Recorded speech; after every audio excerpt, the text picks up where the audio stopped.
It took 3 days. 3 days for the historic peace deal that Donald Trump signed at a wine reception in Versailles to start falling apart in front of the entire world. And the way it's collapsing tells you everything about how shaky this entire arrangement was from the very beginning. Let's walk through exactly what happened, because the timeline here matters more than any single headline. Wednesday, the Memorandum of Understanding gets signed. Trump and Iranian President Masoud Pezeshkian put their names on it. Champagne, celebration, ships of the world, start your engines, all of it. Thursday morning, gas prices dropped below $4 a gallon for the first time in nearly 3 months, a real, tangible benefit that ordinary Americans actually felt in their wallets. For about 12 hours, it looked like maybe, just maybe, this thing might actually hold.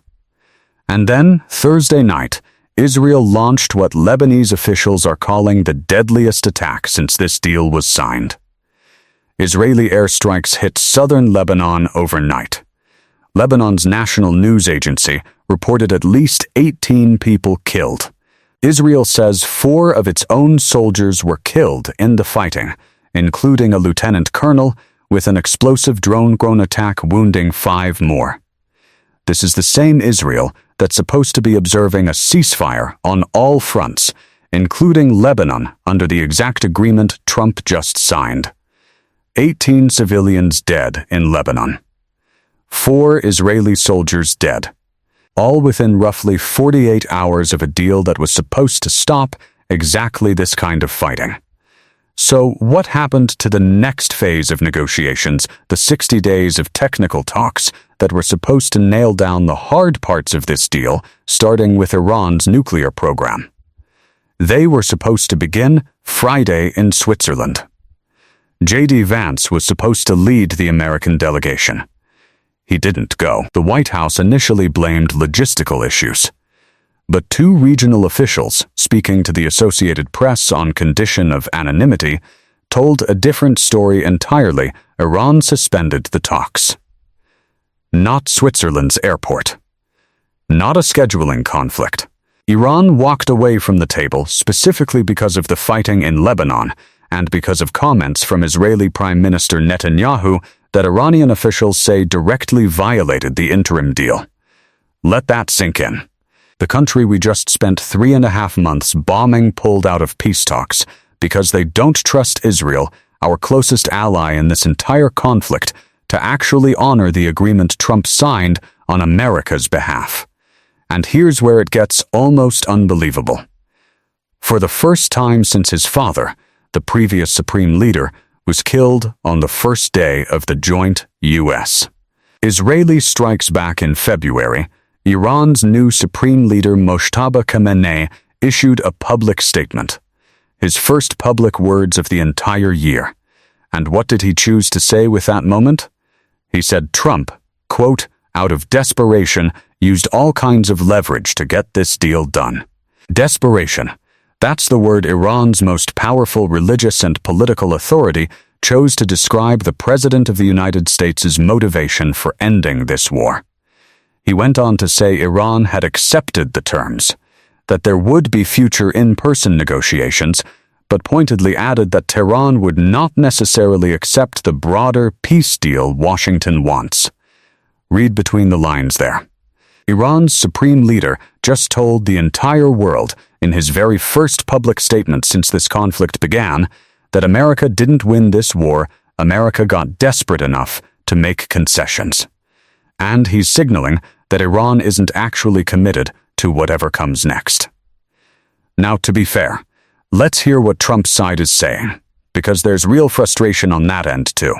Trump posted on Truth Social Thursday night demanding a complete ceasefire on all fronts, including Lebanon, Hezbollah, and Israel, saying America is committed to peace.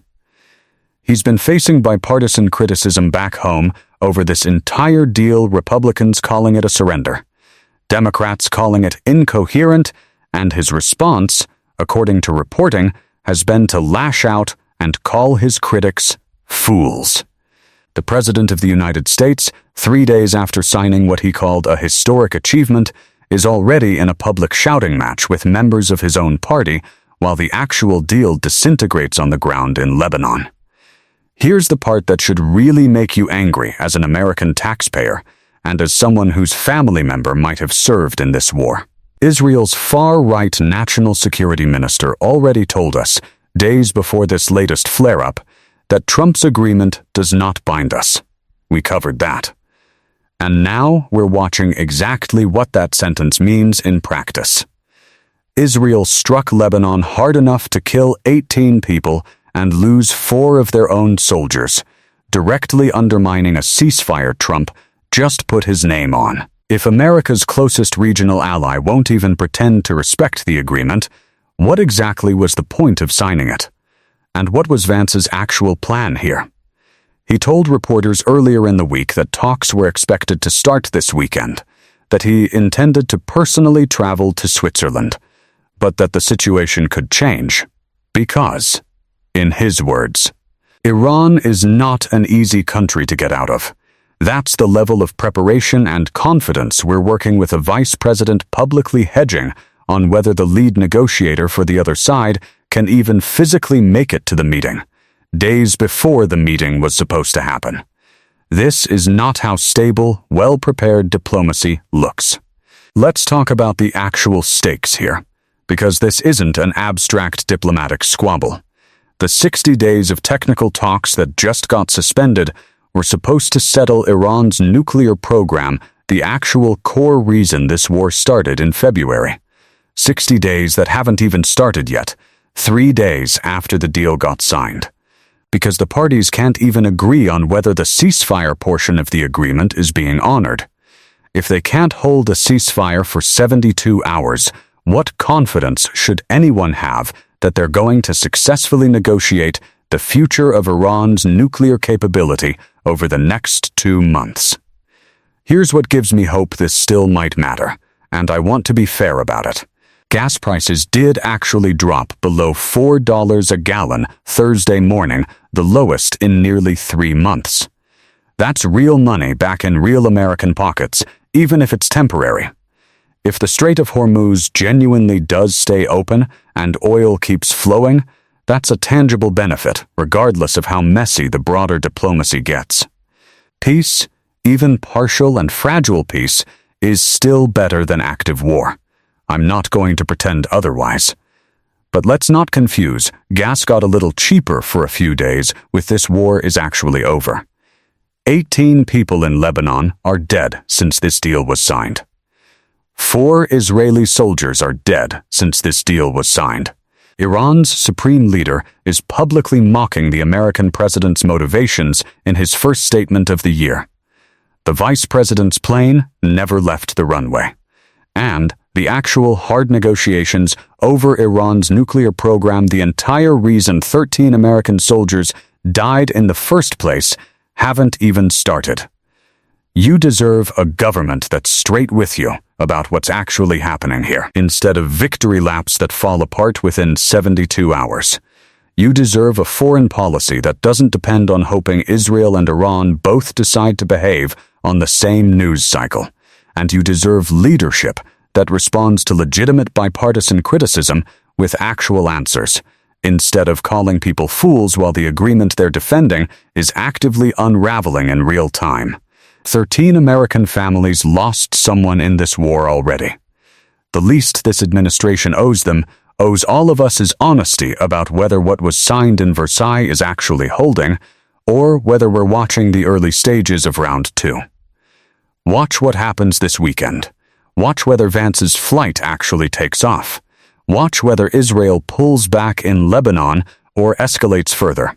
Because right now, 3 days in, this deal is hanging by a thread, and the people in power are hoping you're too busy celebrating cheaper gas to notice.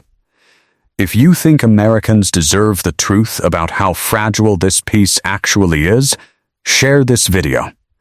Drop a comment. Do you think this deal survives the weekend? Because right now, even the vice president doesn't seem totally sure he's getting on that plane.